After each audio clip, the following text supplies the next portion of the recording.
There are 15 jobs that will disappear in the future and no basic income to replace them. Welcome to the Shakaama Live Show with your host, Shakaama. Guys, I'm not doing so well. I am very sick.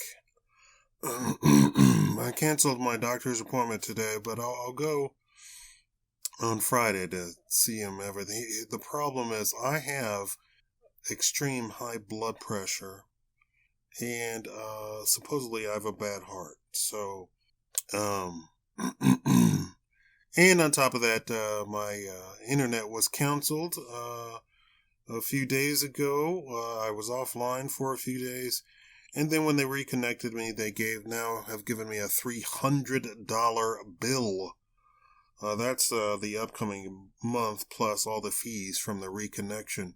So if you could donate just $10, that would be very good. I am worried sick over that I'll be canceled again because I don't believe I will be getting a nice paycheck this time from YouTube.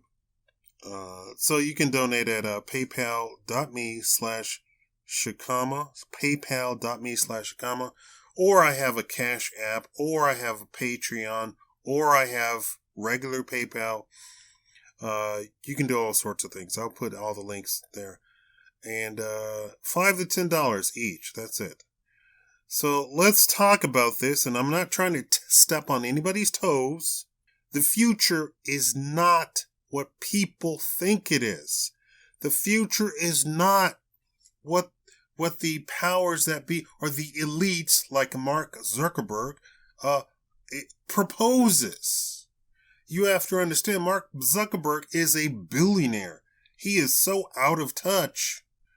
You understand that he's so out of touch, he just doesn't understand. And although he's in the midst of this whole future push for the future, he still just doesn't get it. Oh, I know you say, oh, he's super smart. He's not super smart in running a society. And that's the basic problem. And you are? Yes, I have a degree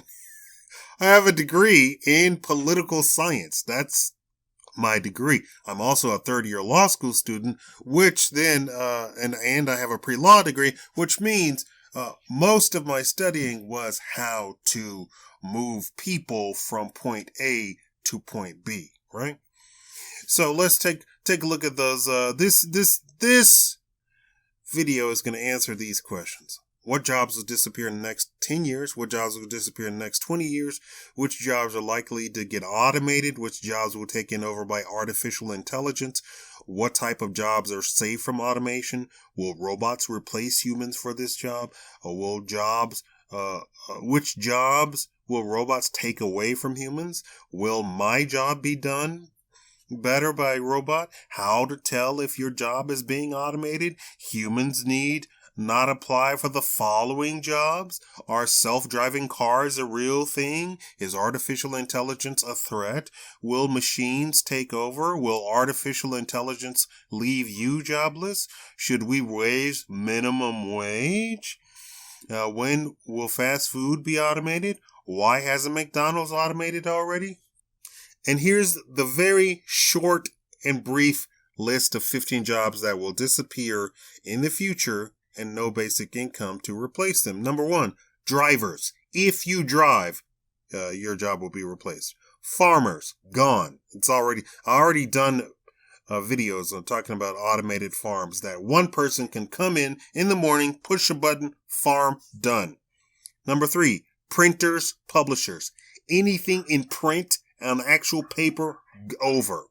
4, cashiers, gone. 5, travel agents, gone. That's already in the works. You don't even need travel agents anymore. You literally can just book all your stuff on your phone now, and you're done. And everything gets printed up when you get to the gate or the ship or the whatever you're going to do. Spaceship, rocket, whatever. Number 6, manufacturing workers. You already knew this was coming. Number 7, dispatchers. No need for that. 8, waiting tables and bartending. They already have robot waiters and robot bartenders. Already have it. Number 9, bank tellers. You knew that was going. Number 10, military pilots and soldiers. Gone. 11, fast food workers. Gone. You already know that. You already see this already. You can walk into the restaurant, you got it, and special order, everything done. 12, telemarketers. Telemarketers, half of them are robots already. 13, accountants and tax preparers. China literally got rid of a building of 20,000 jobs overnight. Gone. All replaced with AI, automated phone people, everything. Number 14, stock traders. You already know that. There's no more pits where people are saying buy, sell. No, that's over. That's been over, but now it's really going to be over. And number 15, construction workers. I already showed you. Look it up in my robot series, The Rise of the Robot. I already showed you robots that build houses brick by brick. And people are saying all the construction people, the foremen are saying, this is fantastic because we have a shortage of bricklayers. We have a shortage of this and that and the other. So pretty soon they're going to just keep going into the full construction stuff. Electricians, the whole 9 yards, gone. No, those are the 15. There's this notion that there needs to be a universal basic income in the future. But in the most radical leftist version of the future, Star Trek, there was never any mention of a universal basic income. I'm sorry, I'm sick right now. So if I start wheezing and coughing, you know it. I mean, and I'm hot and I'm cold and I'm hot and I'm cold. Right now, when I take all my clothes off, I'm sweating. There was no need for money because everyone worked. Either you lived in a middle class or upper middle class lifestyle, as you saw on the show, or you made no money and you reverted back to the agricultural lifestyle where you made your own food, clothing, and shelter, or you didn't exist at all. There was never poor people. There was never elderly people who did not work. Everybody worked at every stage of the... Remember, they had 60, 70, 80-year-old actors on the show, so they were portraying 60, 70, 80-year-old people, right? And I repeat, that came from the brains of the most leftist people in America. So imagine my shock at reading in Forbes and other leftist mainstream media calls to support those who wouldn't work in the days where there was no longer a need for poor, unskilled, uneducated workers. It was always the notion that we needed poor, uneducated, unskilled humans to be the worker bees, to keep the society running. You've heard the saying, someone has to flip the burgers. It was so ingrained that in part the globalist agenda to make sure that certain people just didn't even have a chance to be able to think and gain skills that they arrested the educational system and reduced it so far down that you have people in modern America who can't read, write, or do math. Right now. Make no mistake, documentary after documentary has told you that the educational system has been so dumbed down that the elementary school kids of 100 years ago were so far advanced from today's students that college-level students of today were baffled. An elementary school test of 100 years ago. It was all the rage to show people how difficult school was back then, and it was a trending topic right here on YouTube for a while. In fact, a man gathered together funding to start an old-style, one-book, 6th grade school for boys, and people readily sent their kids to the school because they were desperate that their kids not be in the masses of uneducated workers. So what of the future? The headlines read, poor people will be the most vulnerable in the coming age of robots because their jobs will be the first to vanish due to the robot takeover of jobs. That's from Forbes, MSNBC, NBC, ABC, CNN, Bloomberg, all the leftist media that you could think of, all of them. CBS, all of it. CNBC, all of it. They say, the poor people are going to be disadvantaged in the coming age that the robots are going to take all of their jobs. But that's not what's going to happen. As the minimum wage job disappear to robots, the society will shift from no skilled labor being the majority to the need to have everyone having skills, education, and even specializations. People are not going to tolerate people sitting at home doing nothing but collecting a paycheck. And when they start, they're going to look at everyone that already sits at home, does nothing, and collects a paycheck right now. Remember, the key here isn't that they sit at home, because a huge segment of the population already sits at home and works, probably longer than most of you watching the video. Entire companies already are virtual companies with thousands of employees that work remotely. No need to buy a building, pay for electricity, water, security, when you have thousands of people in their pajamas crunching numbers in their living rooms or at the kitchen table. But they have to be educated enough to do that. Let's return to Star Trek. Their paradise of the future was still that everyone worked. Communist, but everyone worked. No one got paid money, but everyone worked. Keep that in mind. There were no moochers that just sat around and did nothing. They either wore fine clothes and worked in the system, or they lived the life of 1800 farmer, being dusty and feeding themselves. But everyone worked. And remember that whole Wesley Crusher thing? He was what? He was supposed to be like 14 when he first started working?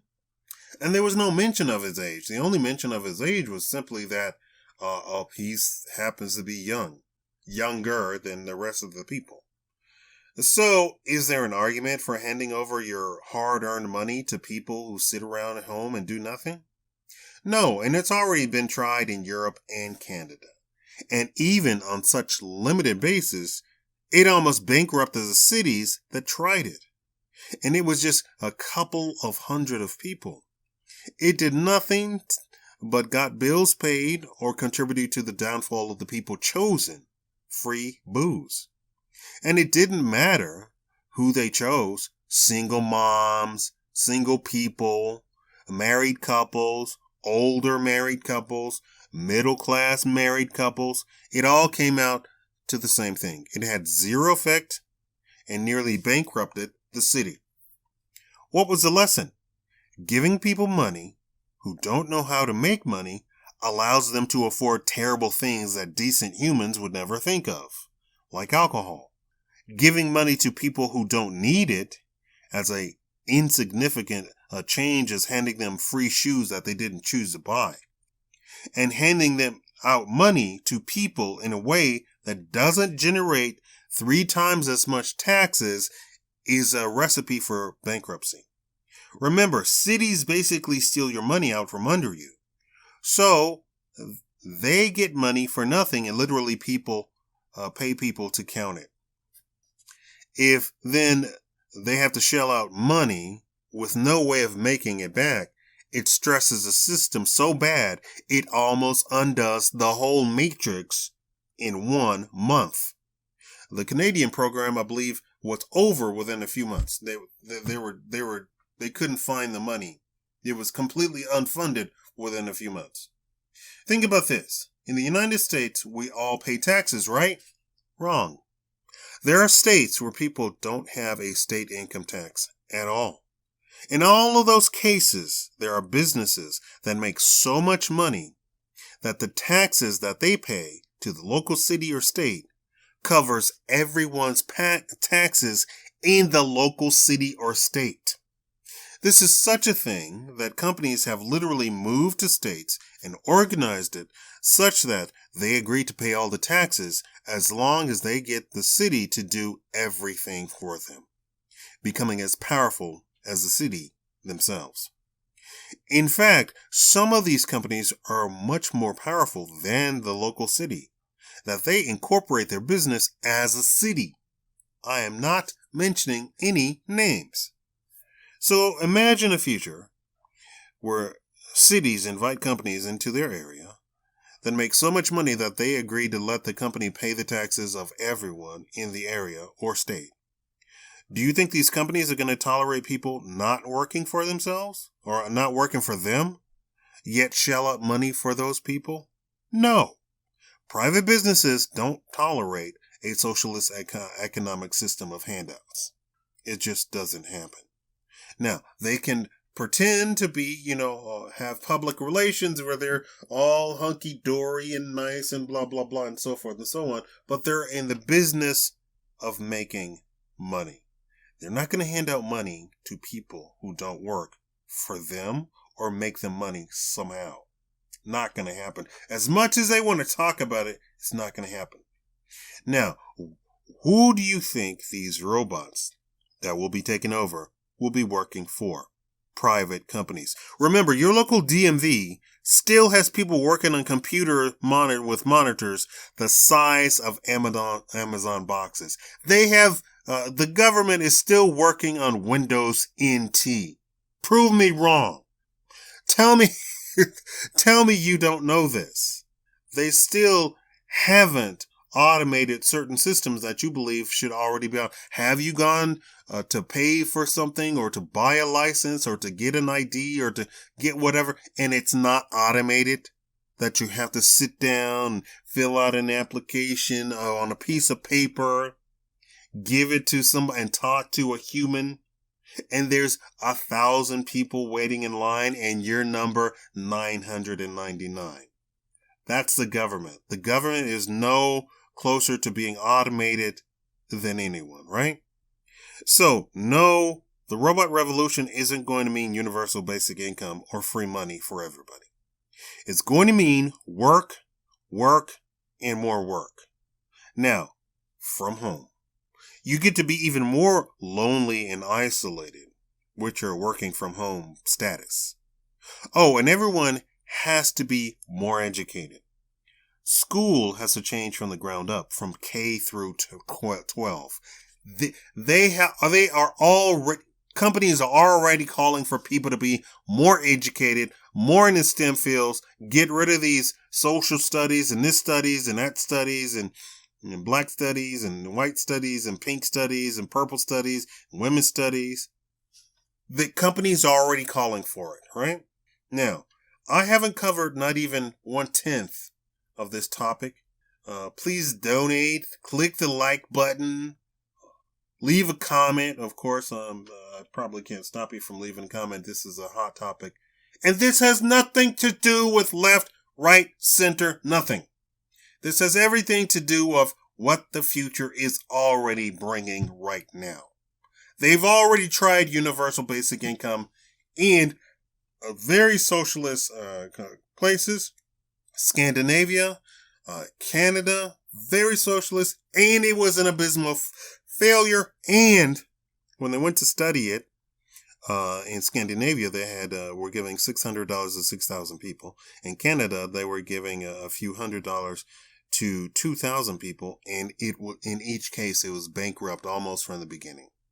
Now, imagine, where are they going to come up with money to fund 350 million Americans? Where are they going to get that money from? Do you know it's to the tune of $8 to $10 trillion just to give them a little bit of money? We're not talking about the $1,000 that they're talking about. We're talking about a little bit of money. It's already been tried. It has met with complete failure. Now, there are people who say, well, there's already people getting handouts right now. Not quite. Here's the deal with that. With them handing out money right now. Right now, you can't have a job. And if you have a job, it can't make that much money. And for every dollar that you make, the handout is actually reduced by that much. For every dollar that you make, the handout is reduced by that much. The universal basic income is talking about no matter how much money that you make, you will have this money come to you. That is what they're talking about. So do not get that confused with welfare or anything like that, because all of that is reduced if you make money, which means that you are paying taxes, right? Once you start making money, you are paying taxes. You're paying into the system. You are not taking away from the system. Universal basic income literally means that you can have 10 people living in your house and they all get $10,000 each and every month, right? You can have 20 people living in a house and make $20,000 each and every month. That's a lot of scratch, and you can live like kings with 20 people in one house. Now, what is the house going to look like? At $20,000 a month, the house can look like a mansion. That's what we're talking about. Now, is this what the left is talking about? No, this is not what the left is talking about. I'm telling you what people do. I have the degrees to tell you what people will do. I have the knowledge to tell you what. Now, anybody with some common sense knows that, they're handing out $1,000? Okay, then my children are not going to move out and go rent some one-bedroom apartment. Get this, but hold on, wait, there's more. There are people now who say, if we're going to do the universal basic income of $1,000, why stop at $1,000, right? Why stop at $8 an hour for minimum wage? Let's go to $15 an hour. Let's go to $10 an hour. Let's go to $15 an hour. Let's go to $30 an hour for minimum wage. So they're saying instead of $1,000 for a universal basic income, let's pay them a living wage. So we're talking about upwards of $40,000 in certain cities, $100,000 in certain cities. This is what they're talking about. Don't be confused by the presidential candidate talking about $1,000 a month. That is not what they're talking about. They're talking about completely bankrupting the country. And I'm talking about within a few months. I'm not saying 10 years. I'm talking about within a few months. Because if they ever got into office and if they ever really, and that means, because how does a company work, right? A company works to make money. What's the biggest expense on a company's payroll, on a company's expenses? The payroll. The company pays more to you to work for them than they pay for anything else on their books. If they see that the government is going to pass something that says we're going to pay people $1,000, you can rest assured that the company is going to reduce your pay by $1,000, right? Now, if they're talking about we're going to pay people a living wage, they're going to reduce your pay, your health insurance, your eye insurance, your dental insurance, your vacation pay, all your benefits, the gas card. They're going to reduce all of that. All of that is going to vanish. If they're talking about the government is going to fund all that, they're going to people will not make money from a private company any longer. That's what they're talking about. It will be socialism for companies. It will be complete and utter socialism for companies. I have not touched the surface of the subject yet. If you want me to do so, make this video blow up, skyrocket, millions and millions of views, shared by everybody, thousands of comments, 10,000 likes on the video. We could really do something with this video if you want. If you want me to, I'll do a whole full documentary of what this actually means. This is my area of expertise in education. This is what I have degrees in. I can cover all the laws. I can cover all of the social. I nearly have a psychology degree. I could be probably licensed if I applied for it. Thank you all for watching.